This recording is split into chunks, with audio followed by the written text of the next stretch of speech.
I have everything ready too. Great. Hi, Hi, I'm Nick, I'm Jill. and we're Hipstrings. So, thank you for joining us for our second live stream for the Great Mashup Spin-Along. Tonight's topic is going to be color theory.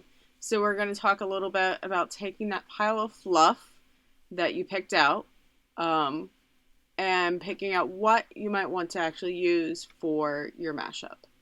So, Cool. So ready let's for get this? started. Okay. So basic color theory. There's a really great explanation of this in my article from the Prep Issue Apply, which was in the winter 2020. If you can still get a hold of it digitally or paper copy through Apply Magazine. But we're going to go over kind of the basics of color theory and putting different colors together. I know a lot of spinners get worried about color selection and the process of making mud or making things muddy. But if you understand color theory, you can really take control of the color in your spinning and only make mud if you want to make beautiful mud.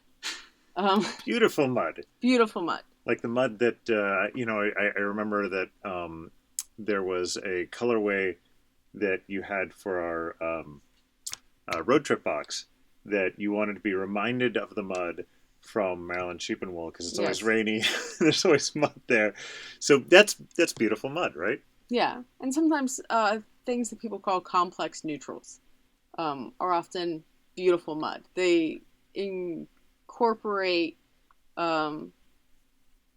complementary colors on purpose to provide color depth. Okay, so you're already getting into what's complementary colors. So we're going to start with basic color theory. So basic color theory starts with what are the three primary colors? The three primary colors. You're just going to say the color wheel.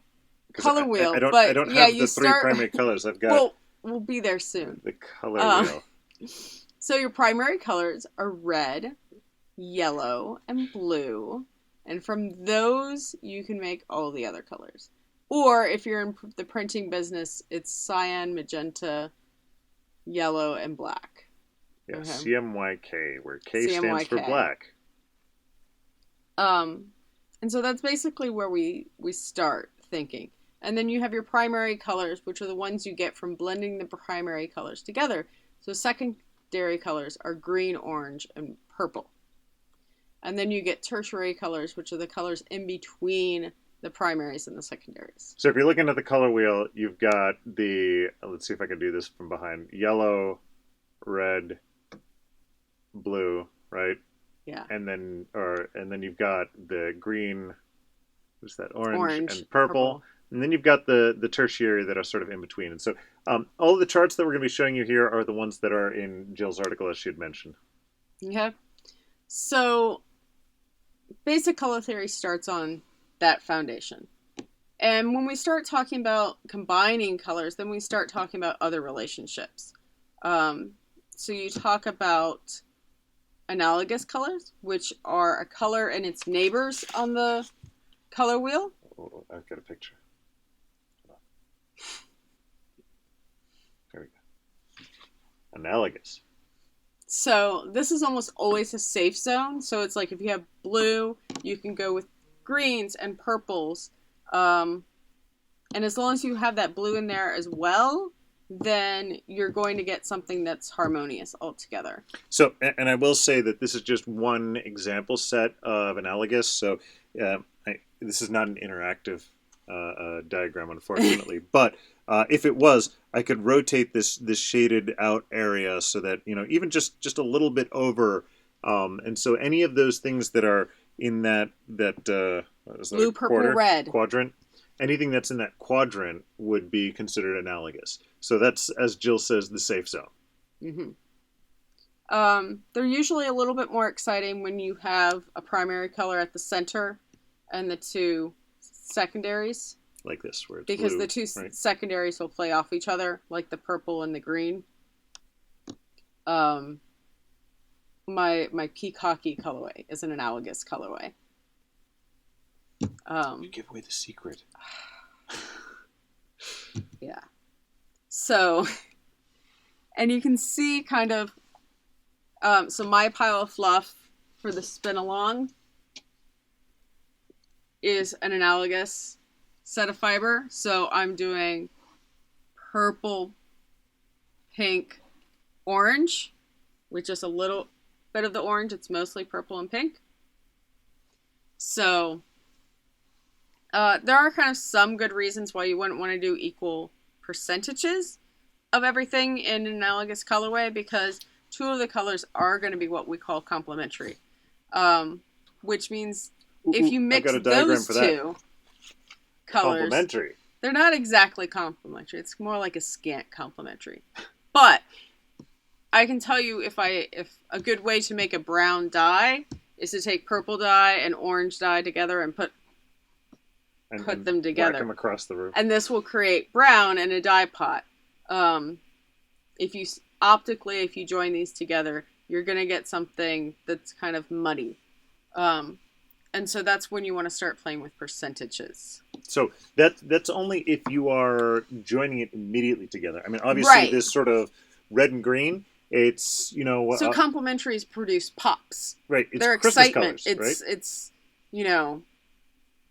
what makes it visually interesting is the presence of complementary. You just need to be careful not to blend them together, or if you are doing individual singles of these two opposite complementary colors, don't have them in equal percentages. Right, because then it's going to create some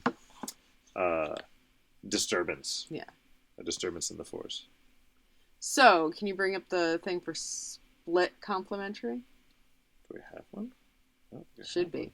Let's see if I can go into this one. Oh yeah, there's one up here. Yes. Okay. So. All right. Really interesting color theory is colorways that include stuff like split complementary. So you're kind of drawing a Y on the color wheel. And so you have things that won't exactly turn to brown, but they are going to provide a good amount of contrast to each other. So in like this case, it's orange, green, and purple, which great if it's not optically blended together. So optical blending is if you layer these things on top of each other. And one thing that we do when we spin is we automatically do optical blending, at least in the plying step. And if you are doing like a 3-ply yarn for something like a sweater, you're going to be doing more optical blending. And so you really have to be careful about the presence of those complementary or split complementaries and the percentage of those. So you've been talking about percentage quite a bit in terms of, okay, if you've got some complementary stuff, you don't necessarily want to be equal percentages. What's a good guideline? So a good guideline is to take one of those complementary colors and maybe limit it to like 10-15%. And that way it'll pop, but it won't necessarily muddy. So can you give me that skein? So I have some, blends are a great way to show colors already blended together. So this is Warm Woolen Mittens 2, which has all sorts of colors in it. It has reds and purples and blues and a bright acid green. But it's predominantly red and purple and just a pop of that acid green. And so it becomes a nice pop of contrast, that acid green, instead of the red and the green and the purple being opposing forces to each other and creating something that it looks brown. This still reads as something that's red-purple. Yeah. So if you look at this, I mean, just looking at it side by side, I'm going to bring it real close here, right? So if you're looking at the skein as it's spun up, it's really hard to see those pops of bright acid green. But when it's in the braid, I mean, they overwhelm because they're sticking out there, right? So that's how these sorts of things blend together. But as Jill's saying, this, when you look at it as a glance, when it's knit up, it's really going to come out as a red green, but A brighter. red purple. Oh, sorry, red purple, but Lifted. an elevated red Yeah. purple because of that bright green. Mm-hmm. And you can bring the Warm Woolen Mittens. This is Warm Woolen Mittens 1. Warm Woolen Mittens 1 is mostly a warm red, purple, orange, analogous colorway, but it has a pop of a turquoise in it, which is a complementary color. If that turquoise was in equal percentages, this would be more brownish. But at a lower percentage, what it does is it just makes it the colors pop, and it still reads as red, orange, purple. So that's kind of like what I'm doing with my pile of fluff. My pile of fluff is mainly pink, purple, but I have some orange to pop, and there's some kind of deep blue purple that is also going to pop.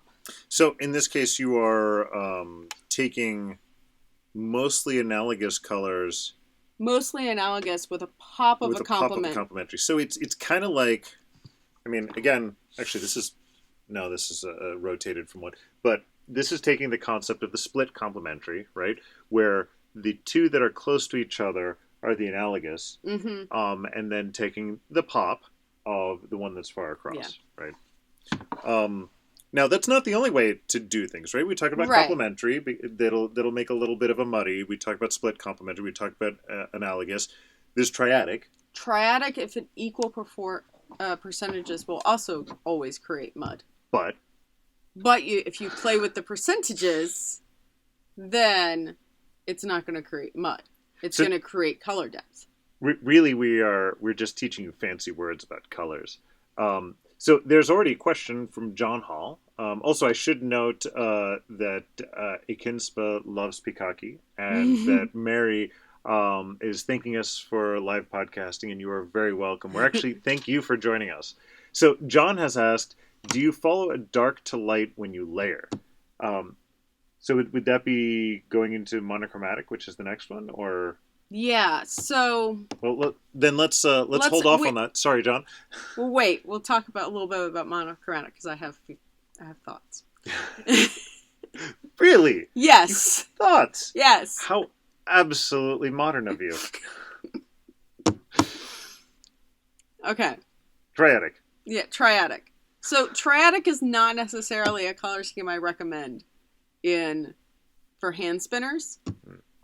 Because of optical blending, that I think is what is most likely to end up with mud for you. So why even talk about it? Why does it exist? It's really useful for things like gradients. Okay. But you wouldn't want to blend those colors together. But you wouldn't want to make a 3-ply. That's purple, golden, yellow, and green. Yeah. So if you were somehow, I mean, if you're spinning, it's going to be very difficult to make it so that all of your singles get this gradient over time. Right. It's good for dyeing, right? Yeah. If you find you can make really beautiful browns this way. You can also use this to make your browns. All right. So let's get to the monochromatic part of this, and I'm going to see if I can really zoom in on what I've got. So monochromatic is what they use to describe a single hue. So like a hue is like red or yellow or green, the color words that we know. And then monochromatic are different shades within that hue. And shades are obtained by either adding black or white to a hue.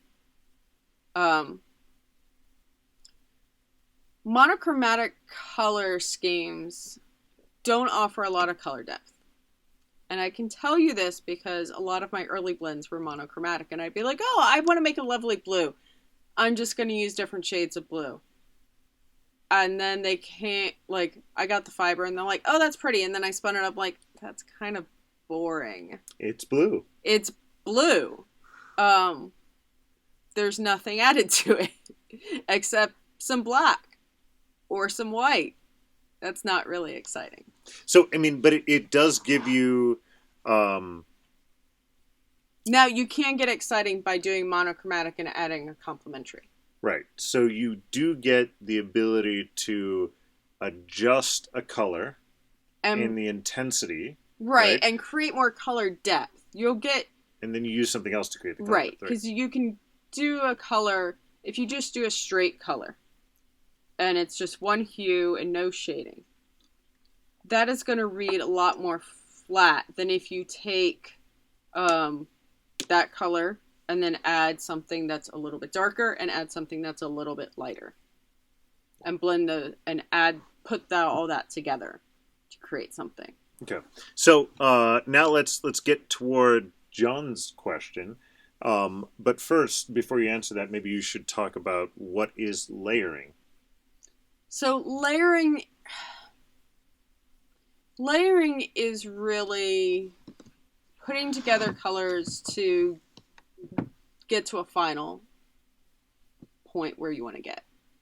And yes, I do a lot of color layering, and I do it with doing darks and lights.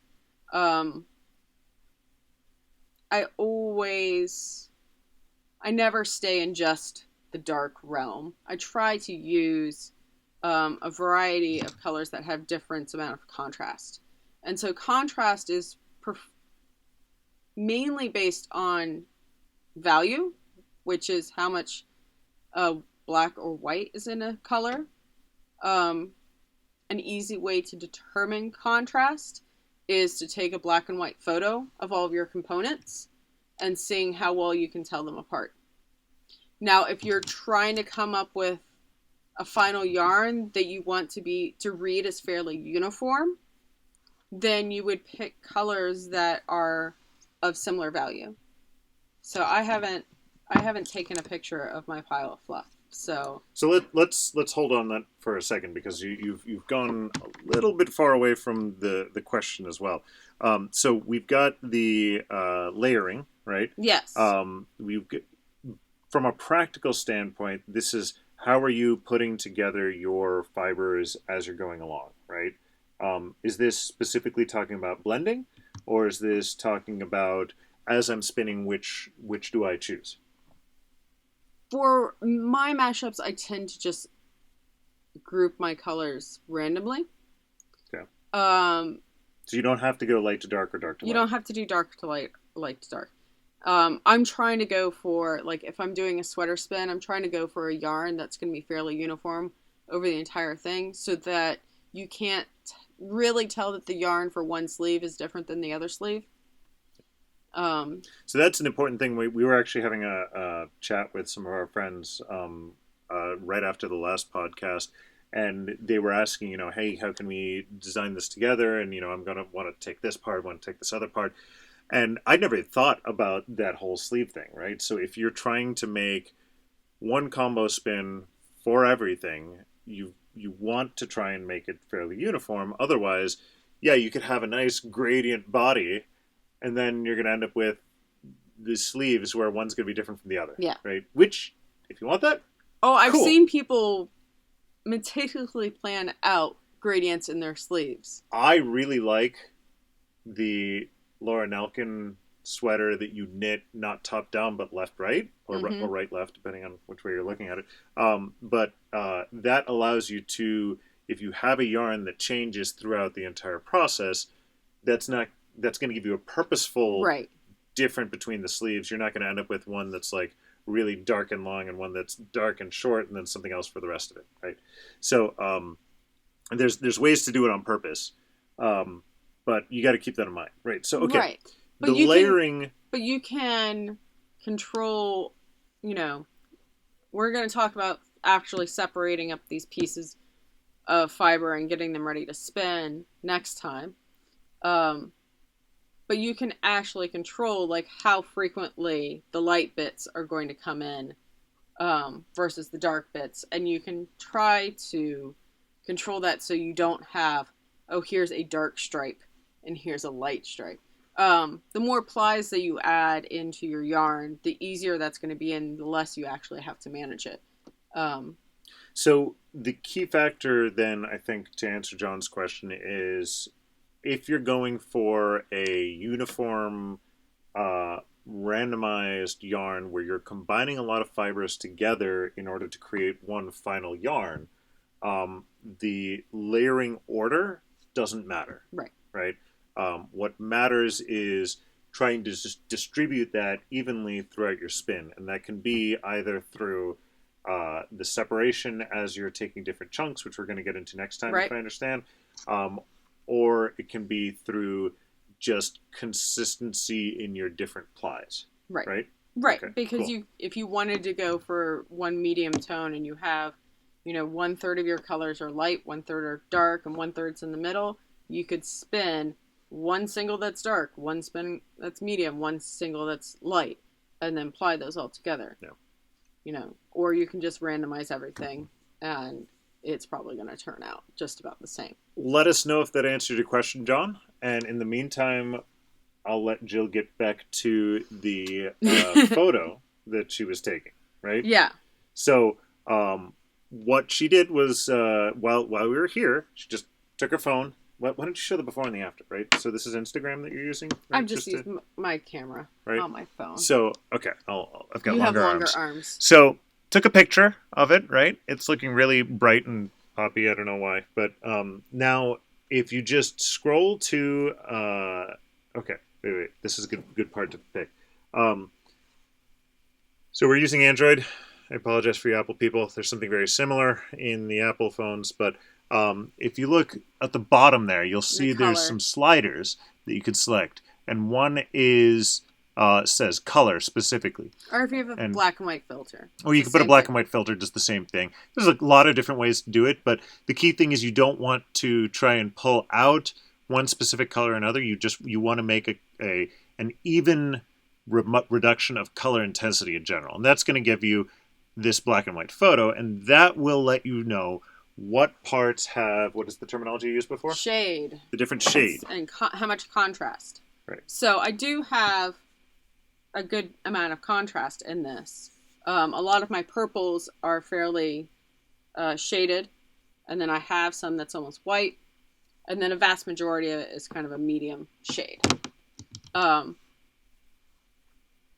That's all well and good. I'm not concerned. That variety is going to make sure that there's some visual interest and color depth in my final yarn. Yeah, and it's okay if it's all even, right? That's the other thing. You were talking about, so this is more allowing you to plan ahead of how you're going to put it together. Because if you have more contrast in your fiber, then you're probably going to want to break it up more before you spin it. Whereas if it's all the same shade, then you might just be like, oh, I'm just going to spin each braid individually and just ply them and make a marled yarn. So it's information that allows you to make better decisions along the way. Cool. Okay. So some things that people worry about with spinning and stuff. One is, but I've got white. I don't want that to stick out. I don't want there to be just white in my yarn.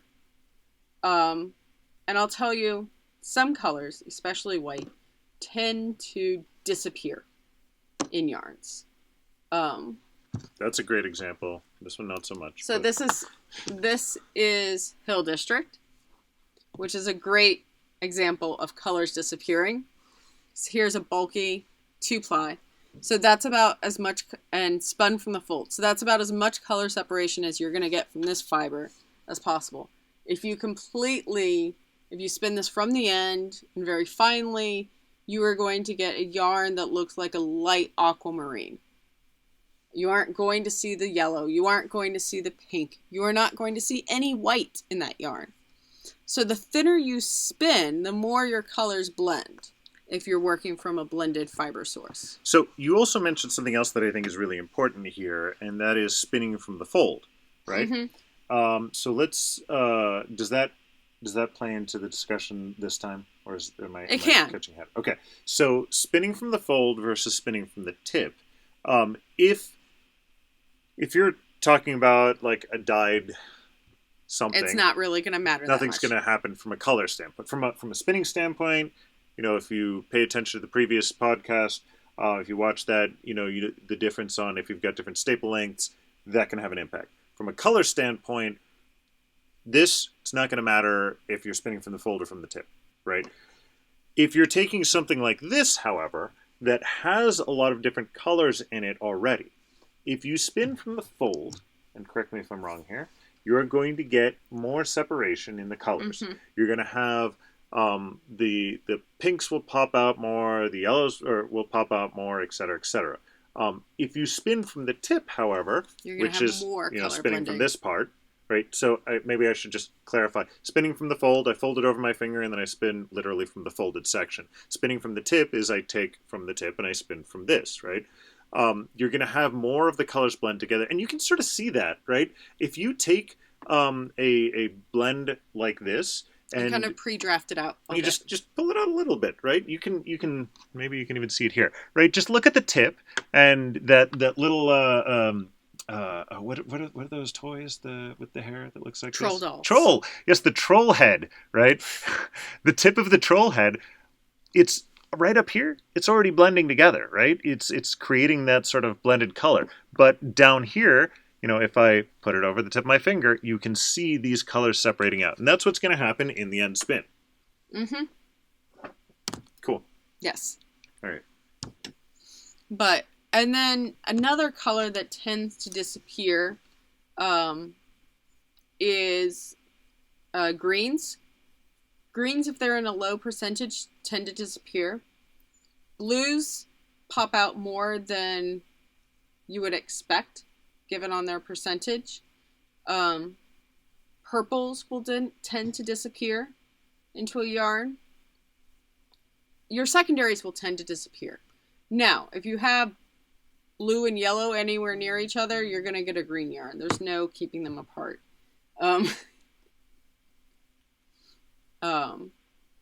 And similarly, when you have, your primaries, they will blend into the secondary. I have an entire color box of fiber that is proving that point of taking primaries to make the secondaries through optical blending. But there are a lot of colors that you can add to generate color depth and interest that are not going to significantly shift the overall color of your yarn. And they're not going to make mud. As long as they're not like a direct complementary, like don't spin red and green together. Okay, please don't. So we've talked about how some of these stuff blend together, and Summerhill Spinner has an excellent comment, which I think is good to address. She says, braid colors can be quite deceptive. Intensity seems to disappear. Depends on the fiber you're spinning. Yeah. So there's been a lot of things, and I'll start this off because I've heard Jill talk about this quite a bit. It has a lot to do with not only the fibers, it has to do with the percentages of the colors, tends to do with the types of colors, and it tends to do with the amount of blending in the fiber beforehand.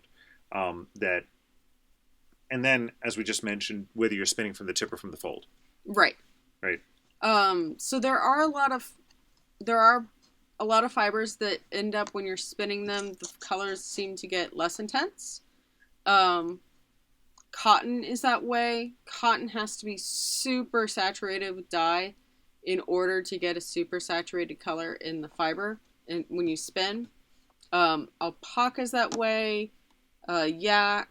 There's just a lot of fibers that don't naturally have a ton of dye sites, and the way that they reflect light ends up that it seems like they turn out lighter than how they are. That also seems to correlate a little bit with the length of the staple.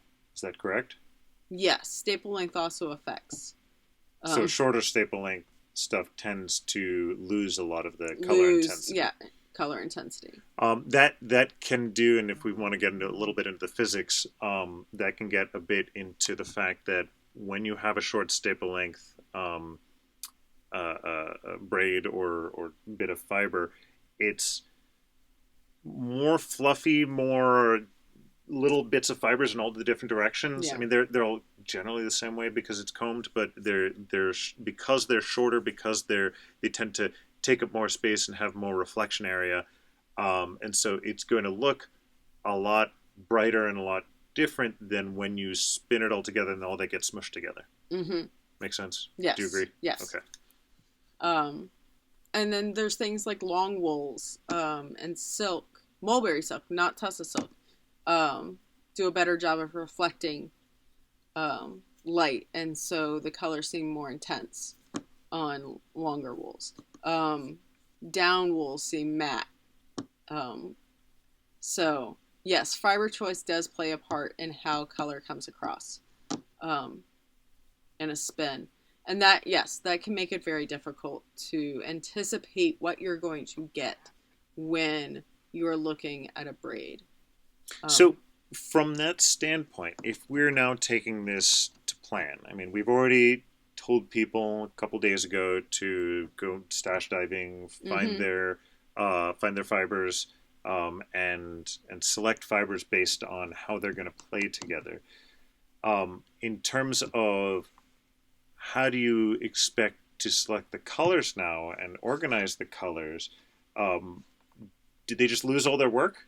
Or is there some way that you can compensate for that to make sure that these nice colors pop out? So what you should be at the point now is you should be at a curation step. Okay? So you need to start out with more fiber than you actually plan on using. And then when you're looking at color, then you're going to start editing and be like, well, maybe not that. Because of the color? Because of the color and how it might play in the overall. But you might be saying, I really like that dyed braid except for that color. I'm going to edit out that color from that braid so that it all plays together.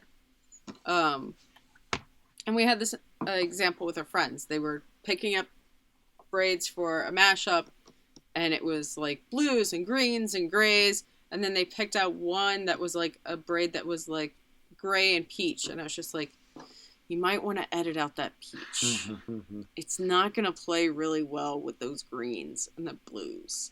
And that's perfectly okay. You can edit out that peach and save it for a future spin.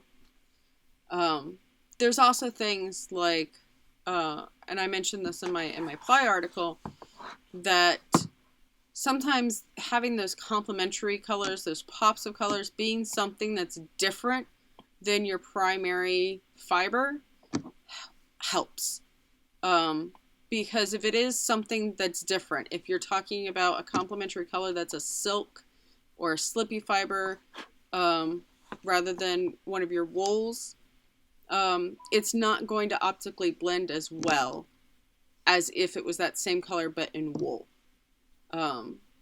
So you can do those bright acid greens and magentas are great contrast or great pops of color. They actually cause what our eyes see as iridescence because they're wavelengths that our eyes don't exactly register.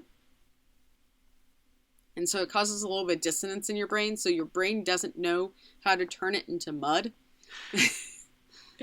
And you're just like, that's interesting. And so sometimes using those colors as a silk instead of a wool is a lot more effective because the wool and the silk won't blend as well as if it was a wool and a wool. Okay, cool. So, should we summarize to this point? Sure, let's summarize. Okay. And I'll give my hints for, putting together a cohesive yarn for a large project. Can we put this picture on the website, or do we have to just tell people to go to the article? No, I can put it on. I think I can put it on the website. So, this is from far away. You've got the color wheel itself. That's pretty easy to find in general. Actually, all of these things are pretty easy to find on the internet, anyways. But you've got complementary colors. You've got split complementary. Complementary bad, split complementary good. You've got analogous, that is the safe and fun. That should be the foundation for your spin. And then maybe put a complementary as a pop. You've got Triadic, which is a great way to make mud. and you've got monochromatic, which is a great way to be boring. Or a way to add color depth. Or a way to add color depth, right? So you can shift that up or down by using blacks or whites, which tend Right. to get sucked up into the color Right. and segregate. Let's see, and we just said that green also tends to disappear. All of your secondary colors tend to disappear along with the whites. What about black? Does black tend to disappear as well? Black tends to disappear as well. Yeah. So it ends up just shading. Yeah. Okay. So was there anything else that we've covered? No. So it's basically, so now if you have your pile of fluff, you're like, okay, all of these fibers will play well with each other. That's what we went over last time. Now it's, will these colors play well with each other? Start with a foundation of, well, what color do I have the most of? If you're really trying, it's probably one of your favorite colors, so you're probably going to be okay with having a garment. Purple. Also, green and blue. Yeah. Yeah. And be like, okay, I'm going to put together an analogous foundation. So, my analogous foundation is purple and pink, and I'm just doing a touch of orange, because I don't want the orange to overpower the purple to make this into brown, okay? So, the orange is being my pop, okay? So this is my analogous. And I'm like, okay, do I really feel like this needs a pop? I don't really feel like it needs a pop. A pop in this case would be a yellow, so almost. I'm highlighting the corner right here where Jill is currently. So I could add like a highlighter yellow to this. Want to go to the opposite corner. If I really wanted to, but I don't. Yellow. I don't want a really exciting yarn for this sweater. I mean, you're getting that a little bit. I'm getting it. Going into the orange with the white, right? Right. So the white's going to elevate that orange a little bit higher, so a little bit of the yellow, but it is just a tiny bit of a pop. This is going to be exciting enough as it is. Yeah. So we have a question from John Hall. Have you ever tried all natural colored wools for blend? Any tips or suggestions? Yes, I have. See my Synergy Shades kit, which is on the website. So yes, you can use natural wools for shading. I do it all the time in my blends. I always prefer natural colored wool for doing shading than dyed. Just because naturally colored wool is not a flat color, whereas dyeing commercial dyed yarn or commercial dyed fiber is always going to be a flat color. So I love using naturally colored wools for shading. So, but you're saying that in terms of taking a dyed wool and using the naturally colored wools to elevate or decrease the contrast. You can do it before dyeing. Right. You can do it in a blend for carding, or a blend like a... Or optical blending. Or optical blending. Yeah. I just put together a Great Mashup Spin-Along mystery bag of fiber today that was mostly a lot of naturally colored wool with a little bit of dyed wool, and it's going to be a beautiful yarn when it all gets mixed together. Are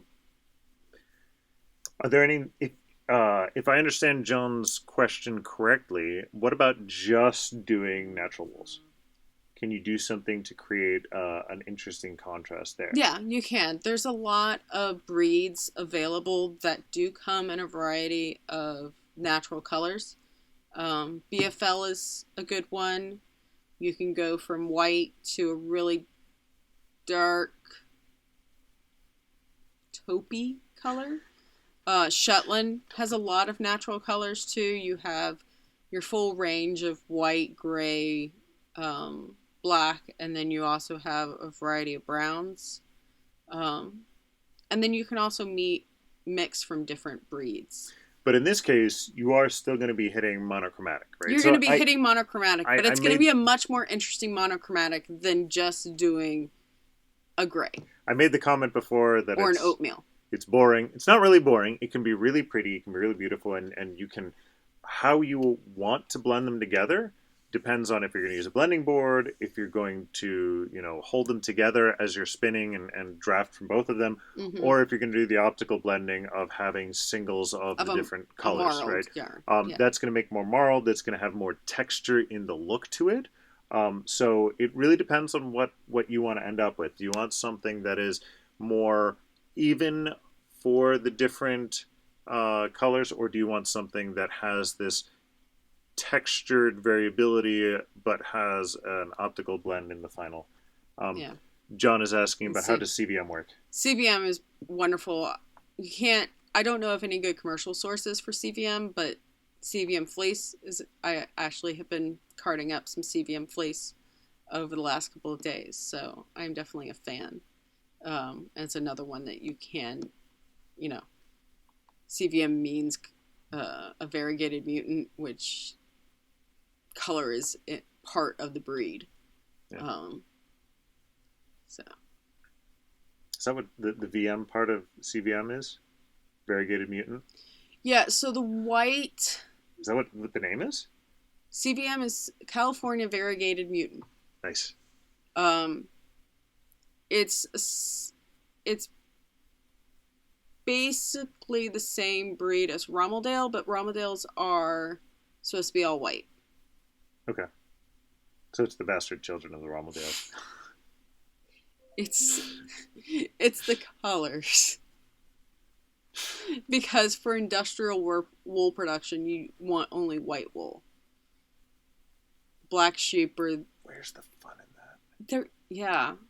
Colored fleece is where it's at. Yeah. Yeah, black sheep are used as counting measures. You have like one black sheep per 100 so that you can count how many sheep are in your herd from a helicopter. What? Okay, that's pretty cool. Yeah. That's how they use black sheep. That is goddamn brilliant. Okay. I learned something new tonight. Hopefully you guys did too. Is there anything else about color selection? I will push yourself. I will add. Oh, go ahead. Push yourself, but push yourself in interesting ways. Another trick that I've seen, and since I've got fluff here, if you aren't really going to break up your color stretches, which we're going to talk about that next time, about why you should. Another way to see whether or not you like how all the colors go together is just take your, things that you're planning on using, and you can twist them together like that. And this is like Uber yarn. Okay? That's like if you took your single and you just looked at it like this. Yeah. You'd be like, do I like how that looks? And I like how this looks because my pink is kind of pinky orangey. There's a contrast between that pink and the deep purple blue. Like, I've made a sweater that's almost these exact colors before for my daughter, so, I can be pretty confident. I know that I'm going to be happy with it. But if you're worried about, am I really sure these colors are going to go together? A quick way is to just, line them up and twist them together and see if you like how that plays. Or if you're like, that color's just not right. So I will add the comment that it's interesting. There is this color theory that we've talked about. This is what artists use and graphic designers use in order to try and make this the most appealing to the widest audience. Mm-hmm. But I had a physics teacher once who asked the question, how do I know that what I see as orange is the same color as what you see as orange? But it's not. Right. Everybody perceives color slightly differently. So what I see, if I was to take my brain and put it in Jill's head, things would be very weird. But aside from that, the mere fact of when I'm looking out into the universe, what she sees, when I look at something that I know is orange, I might see, wait a minute, in my head, that looked like a yellow or something, right? Mm-hmm. So there's especially differences between men and women. Like, I will argue that the only difference between men and women is whether or not you can pee standing up, and there are tools for that. But the actual physical difference, besides the crisscross collagen in our hands, is the fact that you have more red receptors. Yes. And so there is actually a way that we see things differently. We got lots of arguments when we had the photography business in terms of how you color balance things because of that. But go ahead. So, quick biology lesson. So, there are red receptors in your eyes. There are, however, two different types of red receptors floating around. Hopefully they're not floating. in the human genome, in different populations. Those red receptors are on your X chromosome. And so if you're male, you only have one red receptor. And it might be tuned to a different color red than somebody else's color red. Females have two X chromosomes, which means we have the chance to have two different red receptors. So not all females do, but some do. It is argued that this makes us better at identifying poisonous berries and therefore has a selective advantage for women having better color perception. That's why I always make her pick out the berries in the grocery store. But I can tell you it definitely is true that people do perceive color very, very differently. So I bring that up simply because if you like it and you feel it represents you, be damned everybody else that says that's ugly, right? Or whatever, right? It is something that you are spinning for you. Have courage. This is what you believe is beautiful. We're giving you some guidance in terms of what you can fall back on if you need some help. But if you're playing around with stuff and you say, you know what, I love that. Or if you're playing around with stuff, you say, you know what, Jill and Nick said this should work well, but I hate that. Follow your instincts, because this is something that you are making for you. You're not making it for us. I can tell you, I look at other people's work and sometimes I'm just like, that's just not for me. But you also look at other people's work and you're like, wow, that's gorgeous. And you hear them say, oh, this is crap. Yeah. And I have stuff that I end up putting out that I'm like, this isn't great. And other people are like, oh my gosh, this is the best thing ever. Right. So the bottom line is, color is very personal. Yeah, you're making it for you. It's representing you, unless you're making it for a gift, and then there's all sorts of other questions to go around there. But we're assuming you're making it for you. So be confident in your belief, your understanding. Go confidently in the direction of what you love. And understanding color theory is just, it's a tool to help guide you down the right path a little bit faster. Yeah. Cool. I think definitely now is a good time to start asking for questions. Yep. There was an additional comment from Summerhill Spinner about Jacob. I'm assuming that was Jacob fleece is another variegated fleece you can find in a variety of colors. And quite frankly, I think Jacob sheep are awesome. They're demon sheep, right? So if you've never seen a picture of a Jacob sheep, go and Google it. It's while we're waiting breed. While we're waiting for questions, I'll talk about primitive breed. My manliest knitting project ever. Yeah. Right. So I think this was like the first or second Maryland Sheepman Wool I went to. Yeah, it was about a decade ago. I got a cone, and I'm still working on this, which is a decade ago, so this is sad. But I got a cone of Jacob sheep yarn. I found a pattern that to me looked a bit like dragon scales, but has the wonderful name of Fallberry Mitts. And I am using carbon fiber needles. So there's two descriptions for this project. One is it is Fallberry mitts, fingerless gloves, made with Jacob sheep yarn. I forgot there's one other part. I have a stainless steel yarn from Habu, was it? Yes. Yeah. That I'm playing with it. That it has blood like a red tint to it. So right. So it's I've got this nice little dainty red yarn that's going along with this.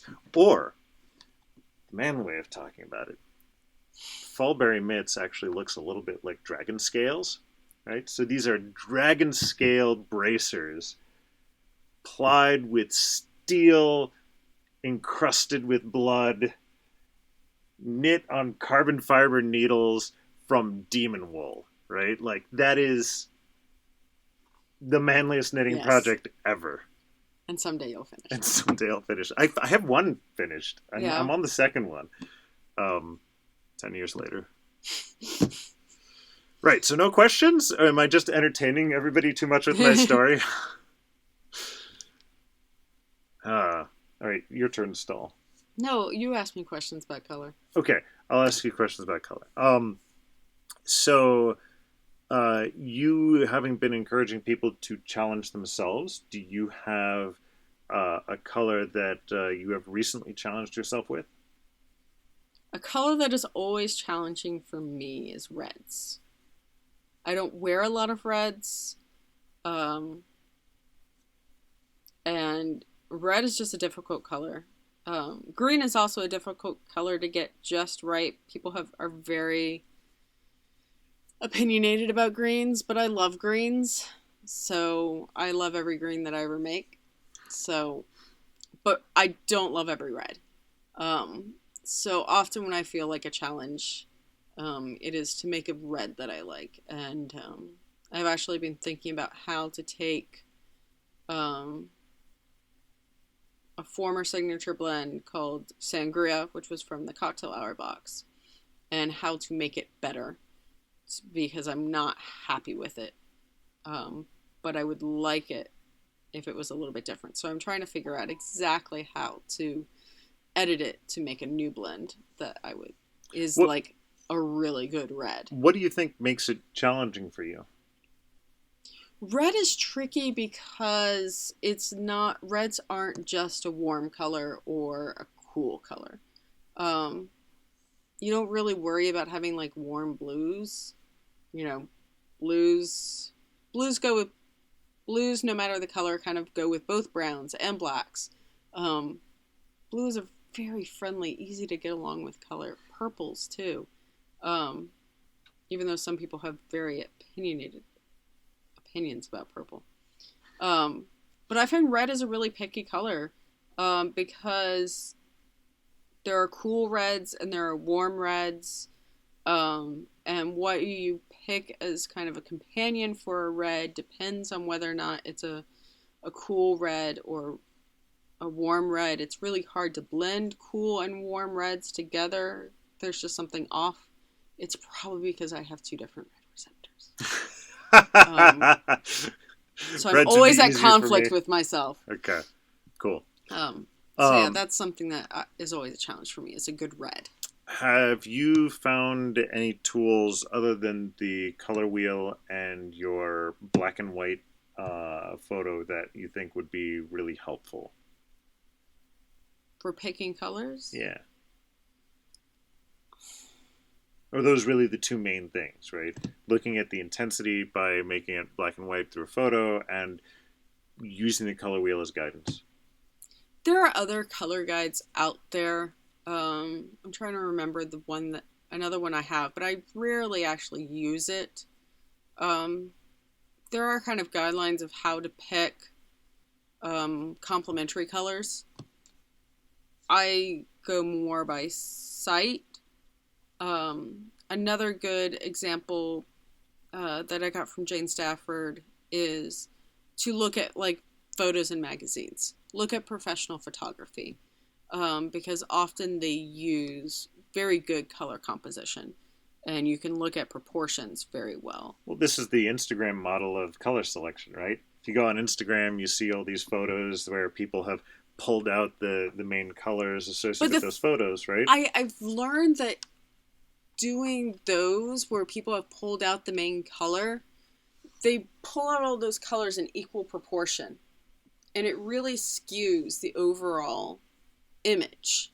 And so if you go and then just take those colors and blend them in equal proportion, what you get is not the impression you get from looking at that photo. So that's a very important factor, and Summerhill Spinner has a great comment as well of look at nature for color inspiration, right? So these are the things you go outside and you say, wow, that's beautiful, and quite frankly, just any of these photos you look out and see, wow, that's beautiful. If it speaks to you, it's not only the colors that are important, but the quantities of those colors, right? The idea of that one berry on the bush, on the green bush in the snow, right? Right. That combination is, if you just had 30% green, 30% red, and 30% white, it would be a very different story. I think people don't pay enough attention to proportions when talking about color. And looking at other artwork helps with that. Hill District is based on a mural. Yeah. And it's a lot of really contrasting colors. And the beautiful thing about it is that when they all come together, it still really works without creating something that's muddy. So Hill District is based off of this August Wilson mural in the Hill District of Pittsburgh, right? And Jill, can you hold up the braid? Right. So the idea is I wasn't able to get in as many colors and the proportions I wanted, but it evokes a lot of the same feeling. August Wilson, incidentally, is a famous playwright from downtown Pittsburgh. Definitely encourage you to look up information about him. He's talks about a lot of very difficult times in American history through plays. Okay. Let me see if I can think of any other questions. We've got about 4 minutes till we've been here for an hour. So any closing thoughts on colors? So what colors would you pick for? Ooh. I have very differing modes. When I'm spinning stuff, I tend to go with solids, right? I tend to go with individual, shirt accepted, right? Yeah. I talk about a shirt that really uses complementary colors. I know. I almost kind of chose this on purpose, or rather, I wore this to work today, and then I chose not to change out of it on purpose. No, I find when I do my spinning projects, I tend to stick with one color. But I will be honest, this conversation has made me want to branch out a little bit more and try to blend some things together. I really like blues. I really like the brighter blues and the greener blues. So if I go back to my color wheel here, I would probably end up, fairly similar style corner to where you are at, but not as much purple. I would actually go from the blue over towards the green side, and that would allow me to pick a pop of red, and I think that would actually be really cool. Yeah. And now that I think about it, if I take out the yellow, that's kind of like what my shirt's doing too. Good. Well, any other questions? So feel free to ask questions in the comments. Yes. I have a thread up in my Ravelry group, the Hipstrings Ravelry group, for people to start sharing their piles of fluff, and encourage collaboration and, people to ask questions. Yeah. Stole for me for a second while I look up the schedule. Okay. Definitely. So you still have your surprise mix boxes that you're selling online. So if you don't have enough stash, or if you really you are all your stash is previously planned for projects, or you're really stumped, having anxiety of choice, then let us choose for you. I can make decisions for you. Let's see. And Summerhill Spinner also has a comment here to save us with the stalling. Gene Stafford also says, if you have a color you feel challenged about, using other colors can result in surprising results. So I'm assuming that means blending with or mixing with other colors that you feel challenged about there. Yeah, absolutely. Like again, this is an opportunity to play. This is what you are doing in your free time. This is what you're doing for fun. So have Mm-hmm. fun with it. This isn't a job. This isn't you're not going to get fired from your hobby because you make a mistake, or you're not going to get a raise from your hobby because you do something great. Just do it. Do what makes you happy. Do this is a learning experience. This is we are constantly growing. So don't be anxious about it. But if you are anxious about it, we can help you. Okay. So the next live stream will be Thursday, 9 p.m. Eastern again, and we'll be talking about fiber preparation. So how do you take this pile of fluff and break it into, something that you are going to now spin into a consistent yarn? So my approach is a little bit different than other ones I've seen. And it generally works, and I have some ways to play around with it. So hope you'll join us, and then you'll have through the weekend to assemble your pile of fluff, pick out the colors, and prep it. Next Monday, we'll start talking about the actual spinning. All right. And I've got a joke for you. Yeah, you get your dad joke? All right. So a beaver, a horse, and a cow walk into a bar. And the bartender says, "What is this, a joke?"